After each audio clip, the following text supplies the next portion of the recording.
Satnam Waheguru Ji Ka Khalsa, Waheguru Ji Ki Fateh. Welcome to another episode of our ongoing program, Home Kirtan and Chat.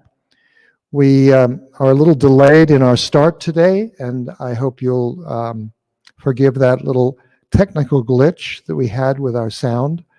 We seem to be finished with that and good to go. So I'm so delighted to be able to introduce to you the guests that we have today. And our guests are a band out of Germany, a kirtan band called Mardana. And they are made up of three wonderful musicians, Anna,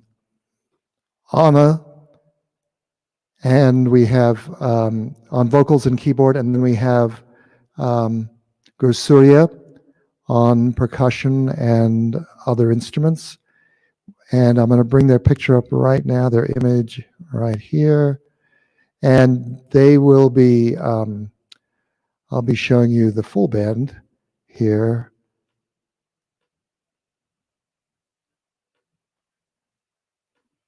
There. And also we have Guru Basant on guitar. So I'm going to open up their microphone now and so that they're ready to go. And again, we're so happy. We already have 12 people watching, and so I'm sure more will join us. So we're going to have some wonderful music here from Mardana, and they will play a shabad that they will introduce. And so please take over, anyone who'd like to in the band. Satnam. Satnam. Nice to meet you. We are so happy to be able to play here. We're going to play Koyane Milave, which is a Shabbat to reunite separate ones. So if a relationship is broken or is in a difficult phase, this is the Shabbat that can be chanted to help overcome this situation. And no. And now rings the phone. Yeah. What shall you do with a setting like this? You switch off the phones. No, the Shabbat is working because there was a broken relationship which was tried to. No, I'm sorry. I gonna mute my phone. I didn't do it because we were busy with these technical setups. Excuse me. And okay, done.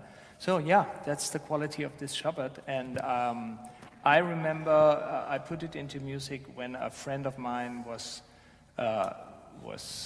being married, or he was married, and then the marriage very shortly after the marriage was already broken, and then I said, okay, let's try to use this technology to fix the situation. And since then I gave it to many people. And now we put it to music altogether. And we are so happy to present it tonight. So enjoy, and if you can, chant along, of course. I don't know if the lyrics are known to you.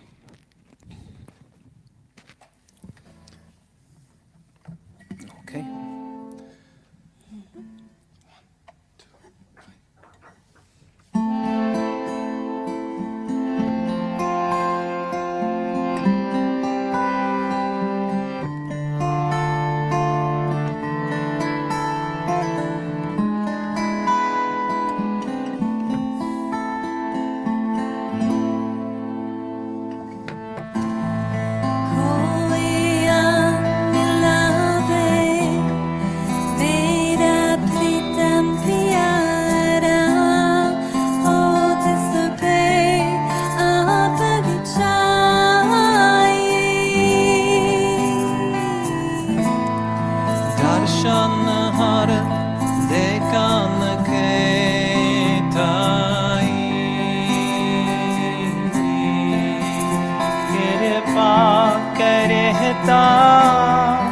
Satguru Mele Har Har Naam Dhiyai Har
ਸਭ ਰਾਹੀ ਵਿੱਚ ਅਗਨੀ ਆਪ ਜਲਾਈ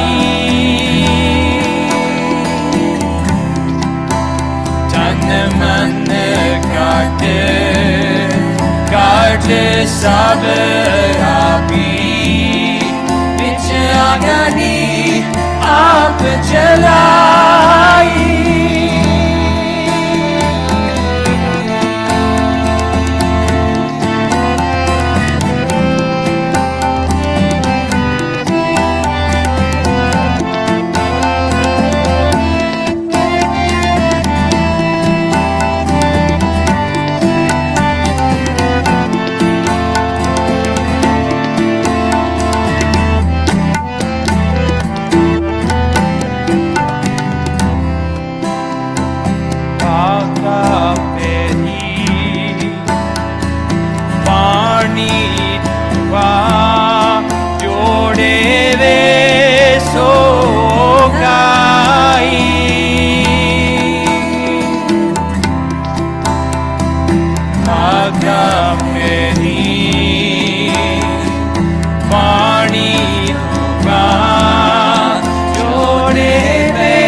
Satguru Mele. Hare Hare Nam Dhiyai, Hare Hare Nam Dhiyai, Hare Hare Nam Dhiyai, Hare Hare Nam Dhiyai, Hare Hare Nam Dhiyai, Hare Hare Nam Dhiyai, Hare Hare Nam Dhiyai, Hare Hare Nam Dhiyai, Hare Hare Nam Dhiyai, Hare Hare Nam Dhiyai, Hare Hare Nam Dhiyai, Hare Hare Nam Dhiyai, Hare Hare Nam Dhiyai, Hare Hare Nam Dhiyai.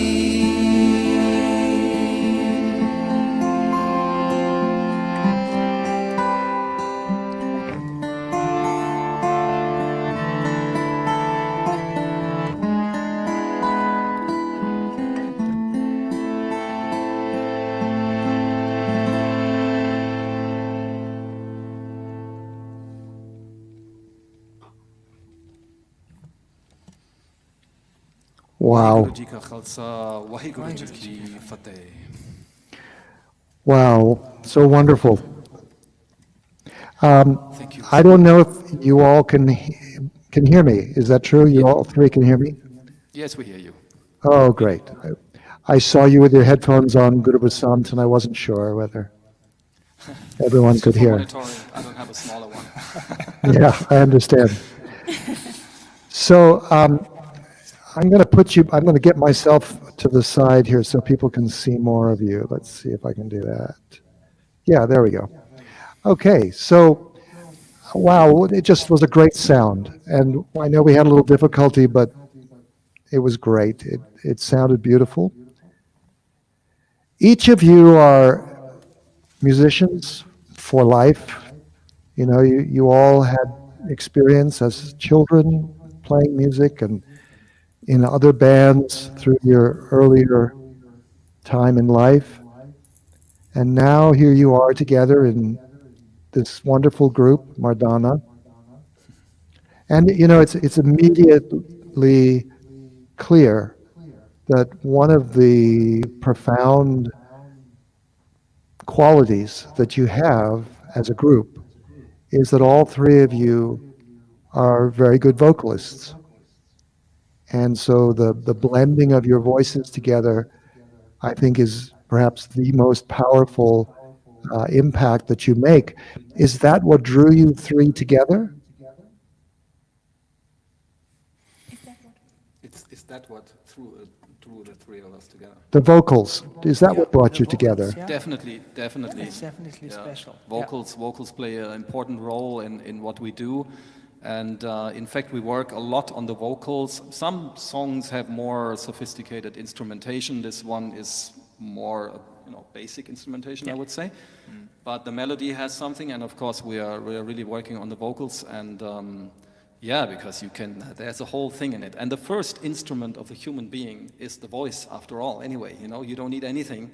You don't need an instrument. You can just sing and use what you have. That's a real powerful instrument. Probably the most powerful of all, I guess, is the singing. So, of course, that plays an important role there. And then the relationship between the experience when we chant mantra as opposed to coming together and singing, how do you see the bridge between those? The experience. What's the bridge between singing and then chanting? Good question. The bridge, well... the point of contact, the connection. I just wanted to say I'm a Satnam Rasayan teacher, so it's just to be in relationship, no? That's the key point from my point of experience. But that that applies for any music, I think. So, and actually this online thing is a little bit more difficult to be in relation to the group.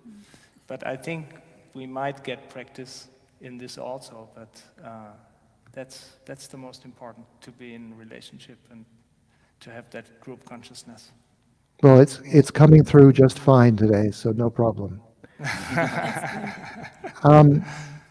Anna, sorry, but for me, like if I was to say what's the difference, I mean, singing in a choir, like any nice, beautiful song, is already an incredible experience if you have a bunch of great singers. But the mantra even goes a step beyond that. It's like really invoking a very basic, fundamental sound. And you basically only work with that. It's only this fundamental, incredible, powerful energy that you work with when you chant mantras.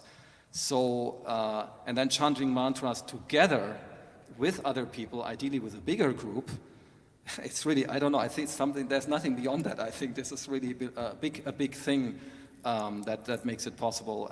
And I think when you sing in a choir and you sing Hallelujah, probably, I guess when you know they have the gospel singers, I think it's probably very, very similar. So it doesn't matter really which mantra you do. Actually, we were once in Hamburg with Yogi Bhajan, who was teaching a German song, just a funny German song, which every German knows. It's a very simple song, very, but German. And he made 300 people sing that song from their heart. It was very mantric. And it was the same experience, but of course it was a group consciousness energy, and the group consciously sang with the purpose of becoming one. And I think if you have that mantra, that sound that allows that, then it's easier to reach that. Yeah. Mm-hmm. Great, nice, great. Perfect, yeah. Yeah. So Anna, I want to be sure I'm addressing you. Would you prefer Anna Japa Bhakti or just Anna? How would you like? No, Anna Japa Bhakti is fine. Also Great. Japa. Many people, they just call me Japa or Anna Japa. Yeah. All right. Fine. Well, that sounds great. You're the more recent addition to the band, and you replaced Satkaram. And I just wonder, how has your presence in the band maybe shifted some things or made it the same? What do you see as that experience coming into the band?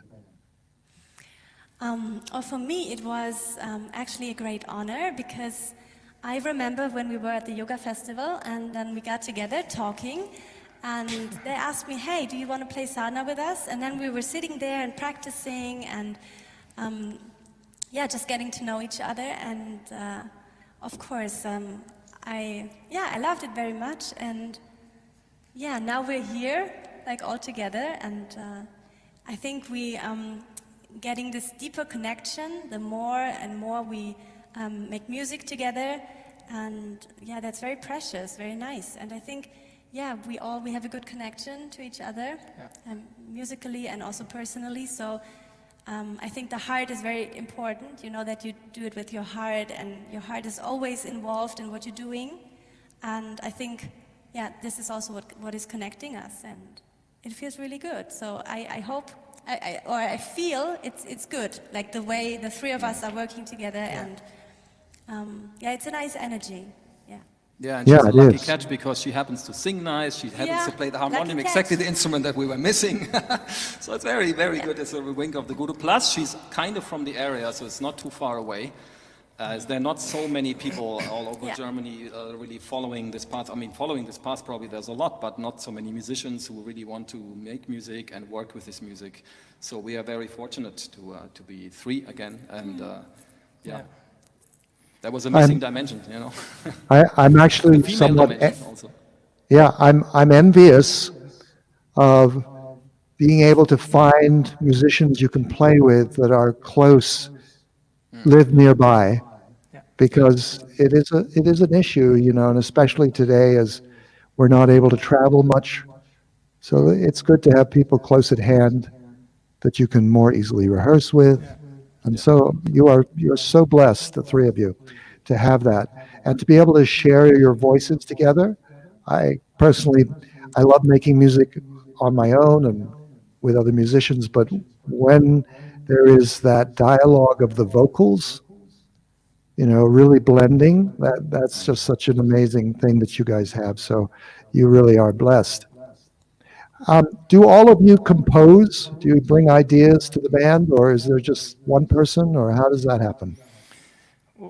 Well, I just wanted to address this situation because I also wanted to say that it's a very courageous. It's also courageous, or it's maybe a little bit difficult for Jabba also to come into our formation, because we are, Govasanda and me, his wife, she always says to us, you're like a couple, like a married couple, because we make music together so long, and it's kind of difficult to come in, and we have all this material, like we opened our drawers and I have this song and this Shabbat, and so right now we just put into music and rehearse old stuff, which we never had time to do, which is, for example, this Koyan Milave and other Shabbats also. Although this is a pretty new composition, so it was the first time the second time we played this one live. That's right, but it's sitting in the drawer for whatever, 10 years or so. So, but we all compose. You also compose, and we encourage her to, also bring up her stuff, but that probably will take a little time. Yeah, we do this next year. Yeah. Yes. But we all. But actually, everyone's equal, so everyone's supposed to bring in some stuff, and we really take what somebody brings in as a gift and say, oh, this sounds interesting, let's work on this. And of course, eventually, sometimes you have to decide which one you take, which one you like better, which one you may wait with, but. So it's interesting also in the history, the albums that we made, the very first one, the real one, basically, besides the Sadhana, was a lot of my stuff. The second one was actually a lot of Satkaramkar stuff, which were practically all of it almost. Yeah. And now it's basically Guru Surya coming in with his beautiful things. But there's a lot of space for Anajaba Bhakti, because next album hopefully we will keep going. And that's supposed to be, everyone's supposed to bring in his ideas, so we get hopefully a nice amalgamation of different things, So it's not too one-sided. No. As I listened to you, it was hard to distinguish the two male voices, one from the other. Yeah. And sometimes one was higher, one was lower. How do you decide between the three of you who's going to sing who's going to be singing the lead on a particular piece, or who's going to take the high harmony, who's going to stay with the melody, that kind of thing? I think it's very naturally. It's always very naturally that we sing and we hear and then we feel, and then somebody comes up with the voice or with another line, and then we feel it, and then we say, oh, this was good.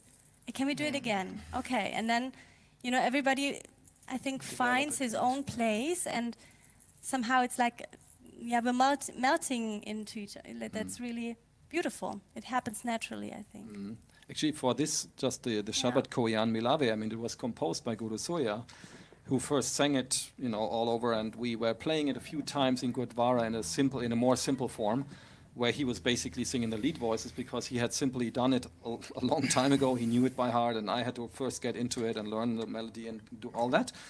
But now we are at the point, having worked at this, where actually he's still in the lead sometimes, and then we shift the lead, and then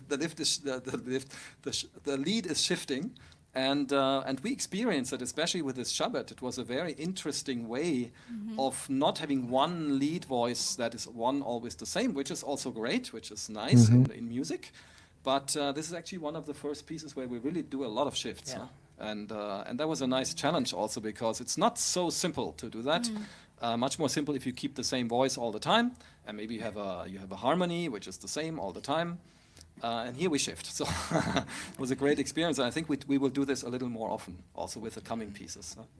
Guru Basant, you described that Shabbat as a simple arrangement. I would contest that and say that it was a multi-dimensional arrangement that was quite beautiful. So Well, actually, now this arrangement is a little more complex.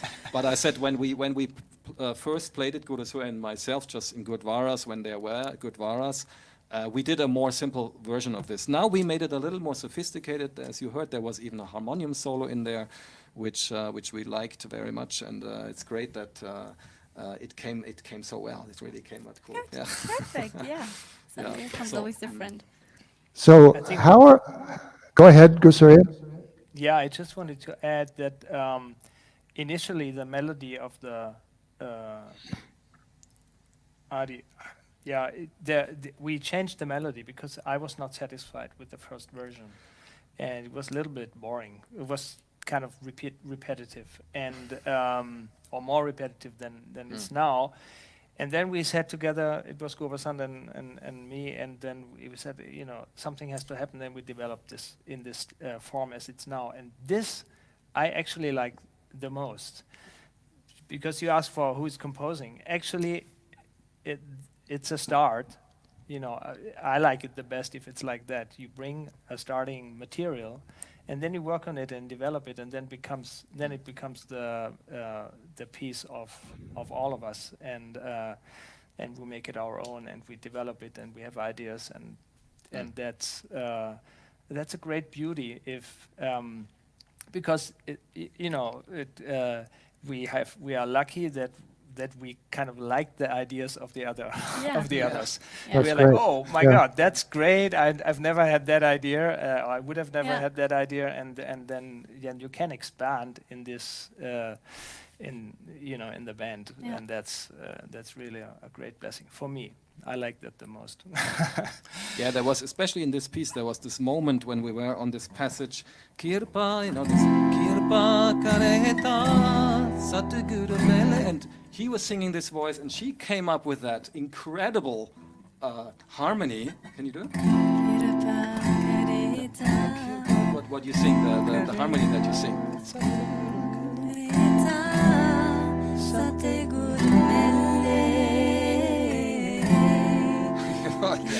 That's what happens.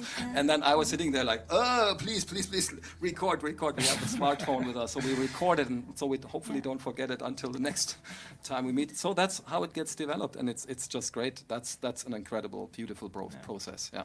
And how are you attracted to a particular mantra or shabad?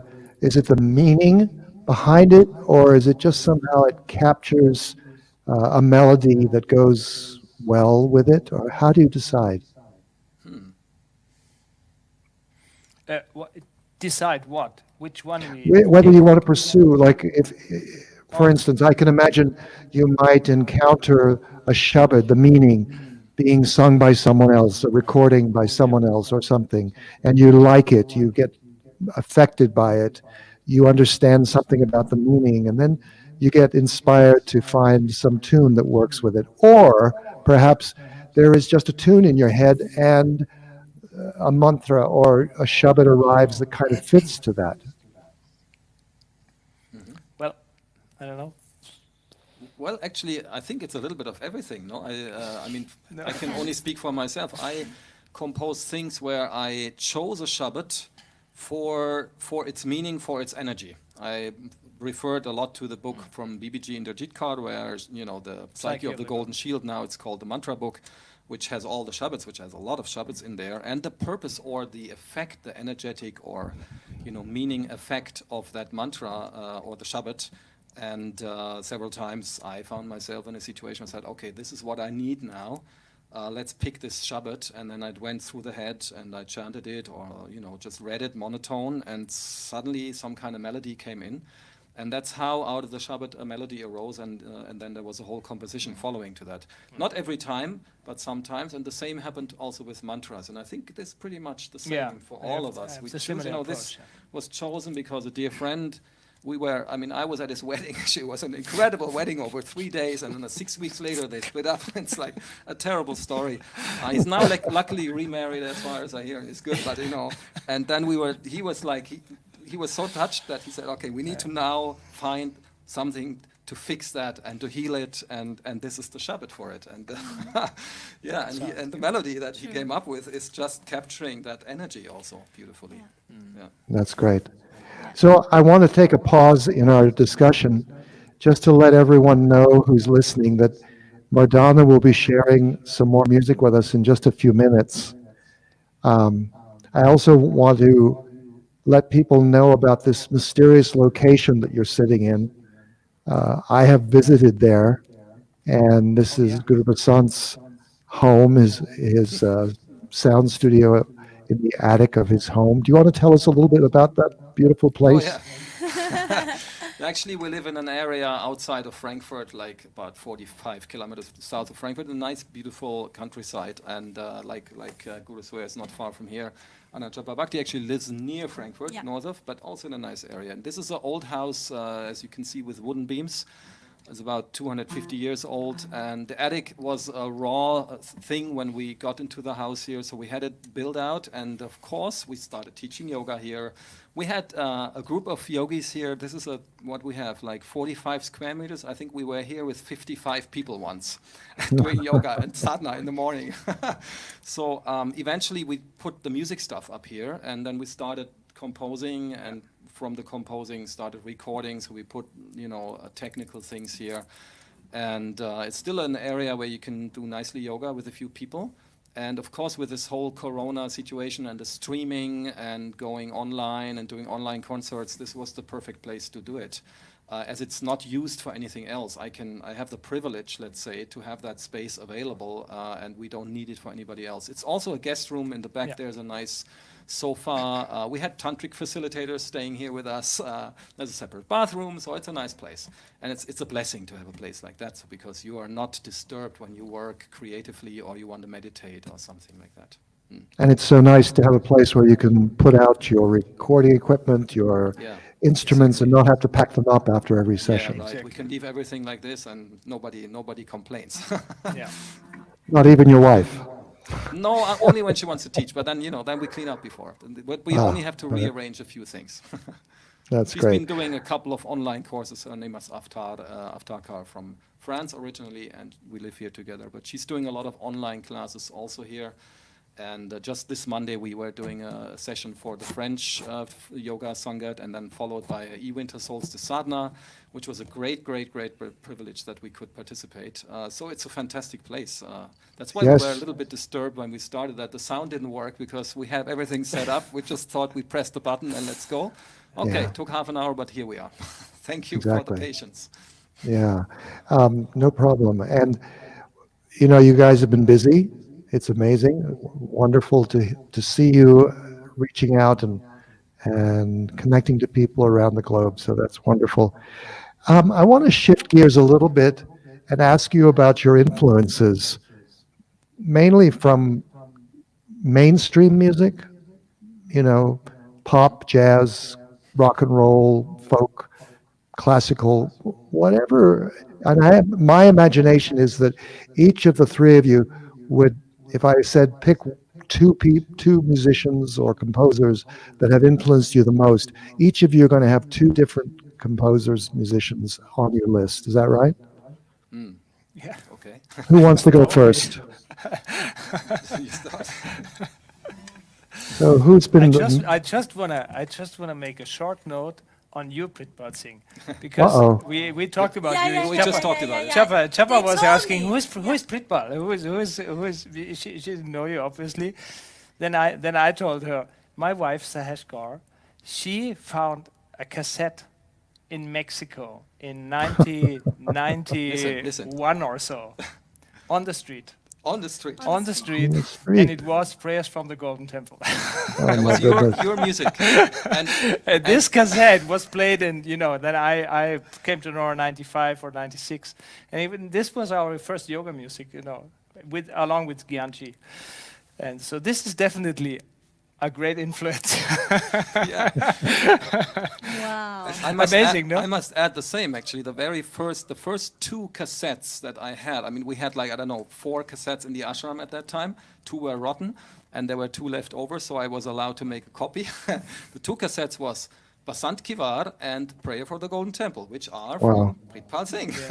So Wow. you were actually the first, and it was running day and night, all day, all Yeah. night. I had to, Until Well, it was I- like, so we even played that first, one of the first Shabbats I learned was Hare Kanam, that is on the Prayer for the Golden Temple. We played, adapted it in a simple form for guitar. We played in Gurdwara in our little ashram here near Frankfurt. So, that was certainly. Well, that's very wonderful. That isn't what I was fishing for, though. I wasn't fishing for a compliment.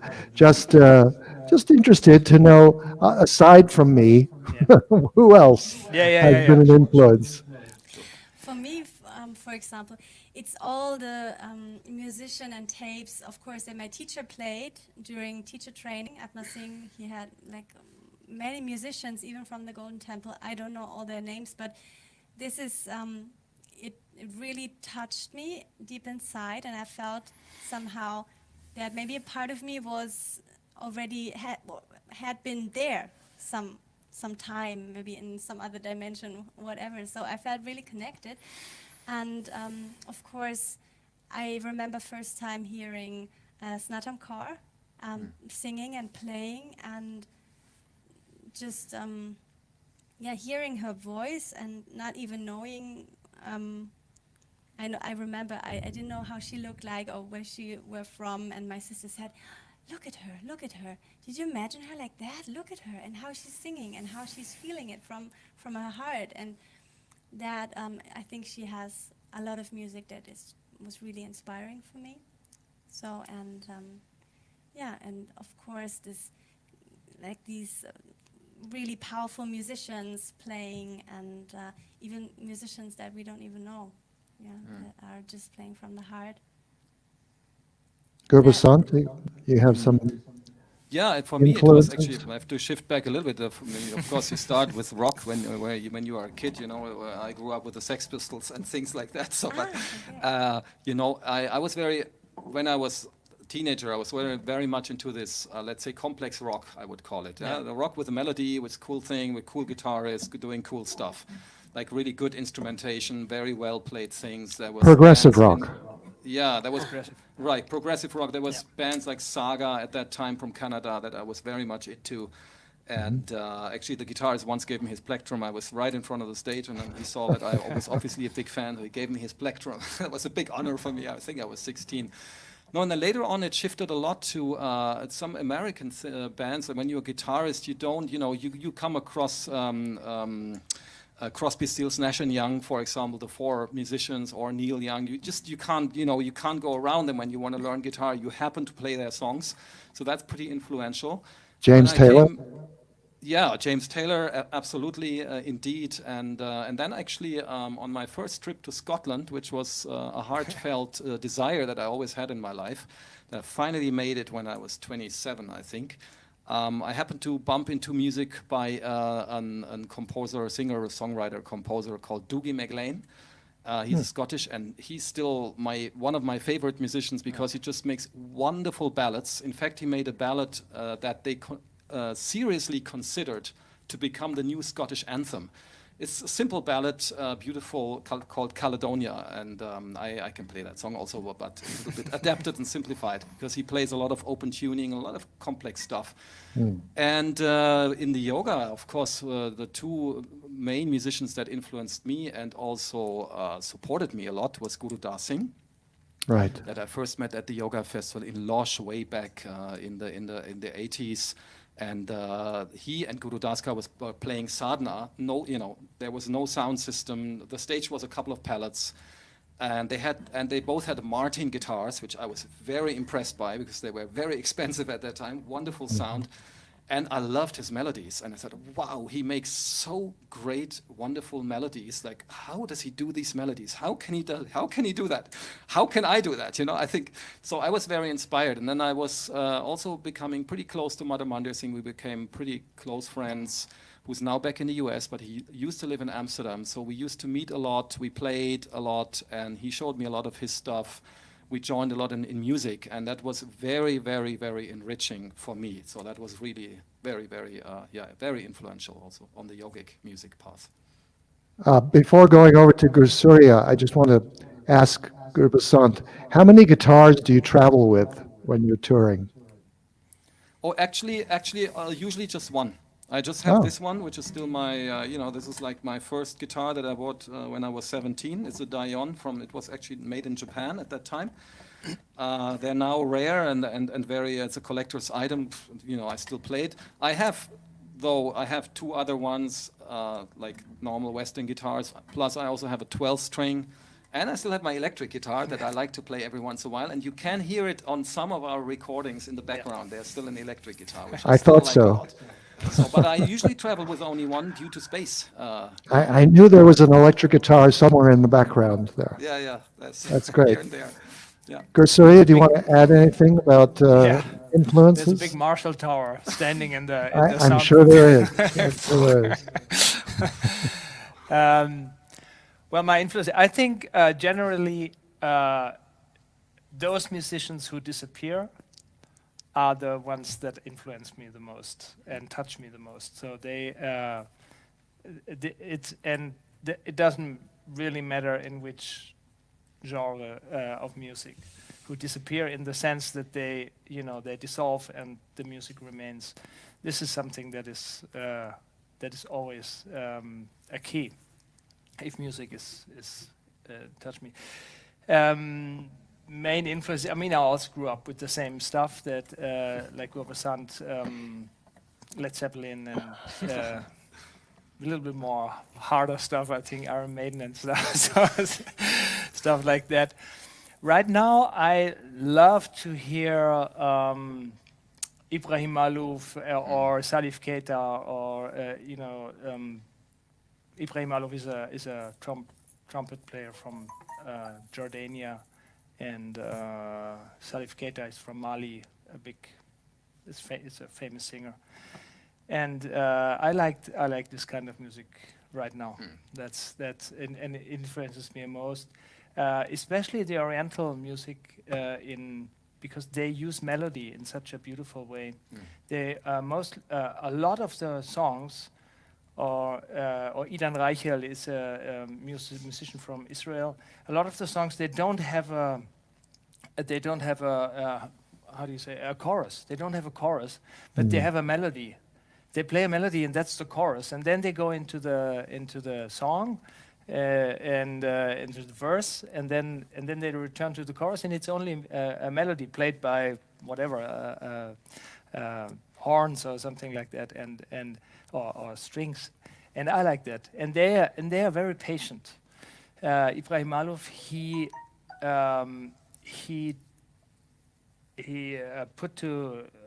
made a CD from Kulthum. It's a very famous singer from Egypt. And he said, just before it took 50 minutes until she came to the stage. And before that was only introduction. And people are so patient. It's like in Indian classical also. They're so patient. They listen and they allow to develop the whole. And then, everything builds up. And then the singer comes onto the stage and then she sings beautiful. And it's a very different approach to music. And I find that very inspiring. That makes me think of the story of Ravi Shankar when he first came to the U.S. in his first concert, and he spent the first 10 minutes playing, and then people applauded, and he said, "Wait a minute, that's just me tuning. Wait for the composition to start." So yeah, That's a good story.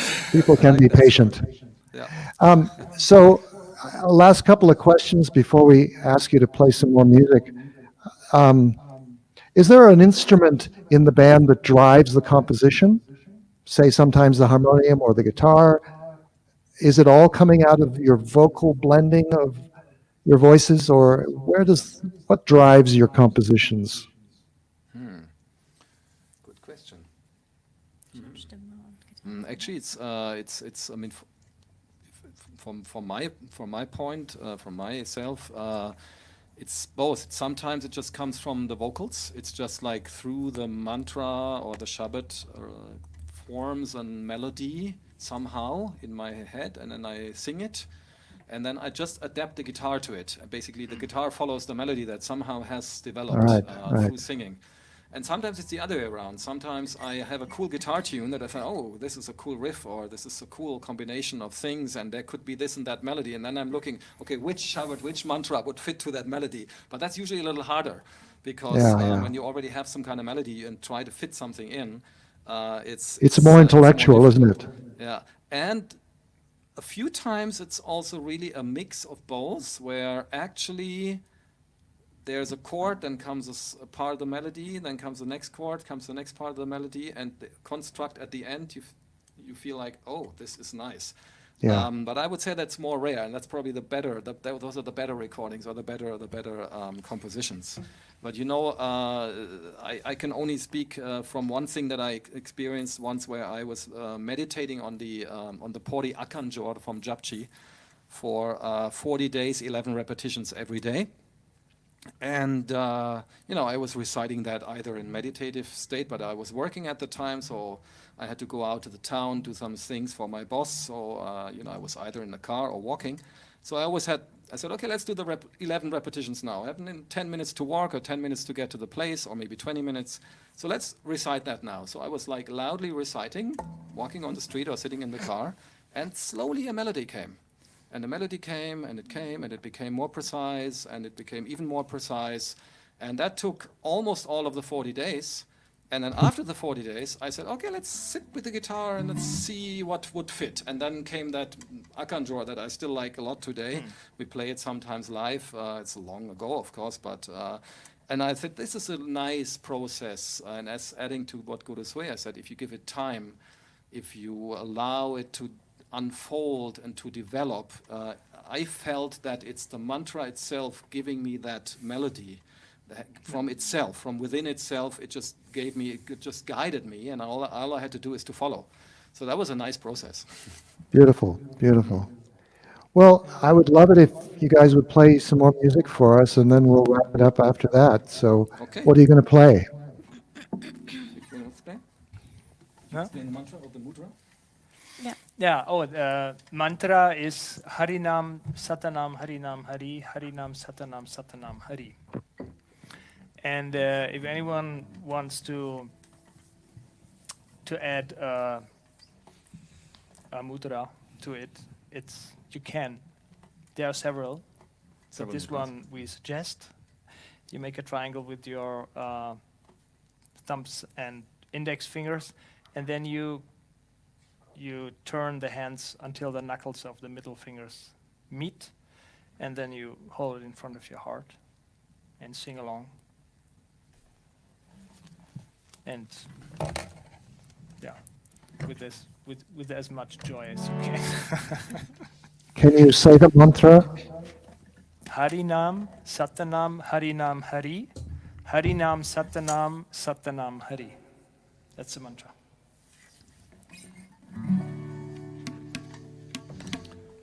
Okay. Oh, no. Stick with this one. But,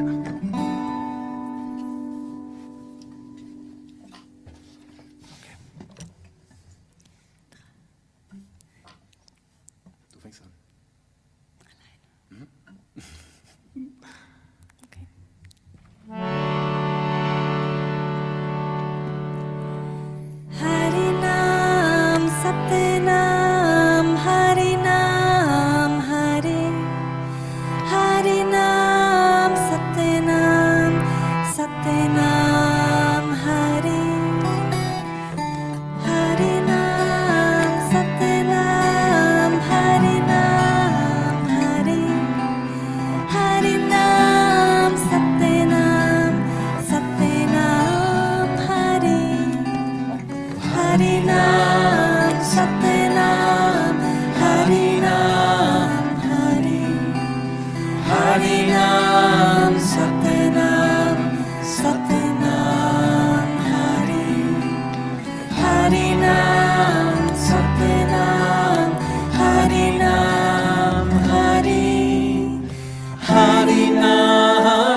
Wow, thank you guys so much. That was really beautiful. And for those of you listening, please check out the recordings of Mardana, which are a sadhana celebration from 2008. I Have Found in Me from 2012. And then Love is in Silence from 2019. And they're working on a new project that hopefully they will have released in 2021. We can look forward to that. And that's the plan, yeah. And also check out their website, which, Gurprasad, what is the website? Mardana.de. Very simple. Okay. Mardana.de. But it's also in English. Yeah, great. Yeah, it's English. Yeah, well, And listen, stuff on Spotify and so forth, and iTunes and all the usual whatnot. places, you'll find The regular them. places. Yeah. And so I want to thank Mardana, each of you, for your time today and your generosity with sharing about your music and playing the music. So thank you so much. We were very moved by what you had to share. So thank you. And everybody else out there listening, please do like this program and share it. And as the words at the bottom of the screen are saying, we will take a little break on our programs and see you back on Wednesday, January, I think it's the 13th. And we will be continuing all our usual Wednesday programs from there on. So we will see you there. Please be safe, stay well, and may you be blessed. Satnam, Vaheguru Ji Ka Khalsa, Vaheguru Ji Ki Fateh. Thank you very much. Thanks, Sikh Dharma International. Thank you a lot to Pritpal Singh and his team. Thanks a lot for the occasion and the blessing.